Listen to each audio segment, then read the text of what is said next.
আসসালামু আলাইকুম, কেমন আছেন সবাই? আশা করি সবাই ভালো আছেন। Welcome back to my another video. আমি আরও একটি নতুন ভিডিও নিয়ে চলে আসলাম। যে ইতিপূর্বে আমরা বিভিন্ন সংবাদ মাধ্যমগুলোতে দেখতে পাচ্ছিলাম যে কে হচ্ছে, আসলে সবার মধ্যে একটা আতঙ্কতাও বিরাজ করছিল যে কে হচ্ছে ইরানের সর্বোচ্চ নেতা। এই নিয়ে অনেক কান ঘষাঘষিও হচ্ছিল। তবে অবশেষে ইরানের নতুন সর্বোচ্চ নেতা হলেন খামেনির ছেলে মুজতবা। ইরানের নতুন সুপ্রিম লিডার হিসেবে দায়িত্ব গ্রহণ করেছেন প্রয়াত নেতা আয়াতুল্লাহ আলী খামেনির ছেলে মুজতবা খামেনি।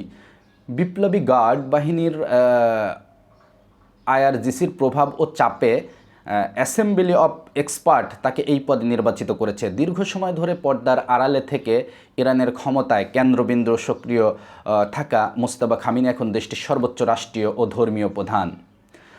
1969 সালে 8ই সেপ্টেম্বর ইরানের মাশহাদ শহরের একটি ধর্মীয় পরিবারে জন্ম নেওয়া মুজতবা ইরানের দ্বিতীয় সর্বোচ্চ নেতা আলী খামেনির ছেলে। 1987 সালে মাধ্যমিক শিক্ষা শেষ করার পরপরই তিনি ইসলামী বিপ্লবী গার্ড বাহিনীতে আইআরজিসিতে যোগ দেন এবং ইরান ইরাক যুদ্ধের সময় শেষ পর্যায়ে অংশগ্রহণ করেন। 90-এর দশকের শেষ দিকে তিনি কম শহরে সেমিনারিতে উচ্চতর ধর্মীয় শিক্ষা গ্রহণ করেন এবং সেখানেই শিক্ষকতাও করেন। মুজতবা খামেনি মূলত অফিস অব দ্য সুপ্রিম লিডারের একজন প্রভাবশালী নিয়ন্ত্রক হিসেবে পরিচিত। বাবার দপ্তরে কাজ করার সুবাদে তিনি সামরিক ও রাজনৈতিক ক্ষেত্রে শক্তিশালী যোগাযোগ গড়ে তোলেন। তাকে ইরানের ক্ষমতার অন্যতম কারিগর, পাওয়ার অফ ব্রোকার হিসেবে গ্রহণ করা হতো। তবে তার এই ক্ষমতা আরোহণের বিষয়টি বিতর্কিত ছিল না। 2005 ও 2009 সালে নির্বাচনে মাহমুদ আহমাদিনেজাদের বিজয়ে নৈপুণ্য থেকে ভূমিকা রাখার অভিযোগ রয়েছে তার বিরুদ্ধে। এছাড়াও 2009 সালে নির্বাচনে পরবর্তী আন্দোলনের এবং 2022 সালে জিনা মাহসান আমিনের মৃত্যুর পর দেশব্যাপী চলে বিক্ষোভ দমনে। নিরপেক্ষ বাহিনীকে কঠোরভাবে পরিচালনার ক্ষেত্রে তার সরাসরি সম্পৃক্ততার কথা বিভিন্ন সময়ে গণমাধ্যমে উঠে এসেছে।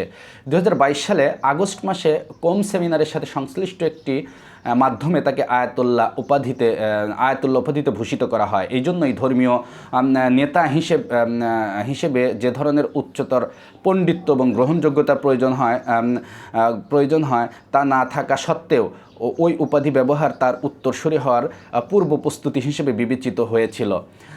ইতিপূর্বে আমরা জেনেছি যে বা জানতাম যে পরবর্তীতে আসলে ইরানের সর্বোচ্চ ধর্মীয় নেতা হবে আয়াতুল্লাহ আলী খামেনিরই ছেলে মুজতবা। কিন্তু অবশেষে এই কথাটাই আসলে সত্য হলো।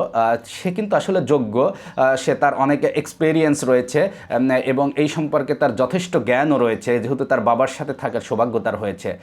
তবে আমরা মনে করি তাকে, তার ছেলেকে মুজতবা খামেনিকে আসলে ইরানের সর্বোচ্চ ধর্মীয় নেতা হিসেবে নির্বাচিত করে আসলে ভালো হয়েছে বলে আমার মনে হয় এবং সবাই এটাই আসলে ধারণা করছে যে এটা খারাপ হবে না, দেশের জন্য ভালো হবে এবং দেশ যখন যে পরিস্থিতির মধ্যে রয়েছে এই পরিস্থিতি থেকে বের হয়ে আসার জন্য সে যথেষ্ট অবদান রাখতে পারবে এবং এই যে যুদ্ধ পরিস্থিতি এই দেশটাকে সামনের দিকে এগিয়ে নেওয়ার জন্য একমাত্র যোগ্য হিসেবে মুজতবা খামেনিকেই যথেষ্ট মনে করেছেন আইআরজিসি। আসলে কি এই ধর্মীয় রাষ্ট্রীয় যে ধর্মীয় নেতা, এটা নির্বাচনের পিছনে, তাকে নির্বাচিত করার পিছনে কিন্তু আইআরজিসির শক্ত হাত রয়েছে। তাদের ইচ্ছাতেই আসলে তাকে সর্বোচ্চ ধর্মীয় নেতা হিসেবে বিবেচনা করেছেন। যে আপনারা জানেন যে আইআরজিসি মূলত এমন একটি সংগঠন, এমন একটি সংস্থা যেটা কিনা সরাসরি রাষ্ট্রীয় ধর্মীয় নেতা খামেনির নিজ হাতে তৈরি একটি বাহিনী, যেটা কিনা পুরা ইরানকে নিয়ন্ত্রণ করে। আমরা মনে করি যে আয়াতুল্লাহ আলী খামেনির ছেলে মুজতবা খামেনিকে নির্বাচিত করে এটা তাদের জন্য ভালো হয়েছে, ইসলামের জন্য ভালো হয়েছে এবং সামনের যুদ্ধ পরিস্থিতিটা ভালোর দিকে অগ্রসর হবে বলে আমরা আশা করি। আল্লাহ হাফেজ। আবার পরবর্তী কোনো ভিডিও নিয়ে আপনাদের সামনে হাজির হব। আসসালামু আলাইকুম।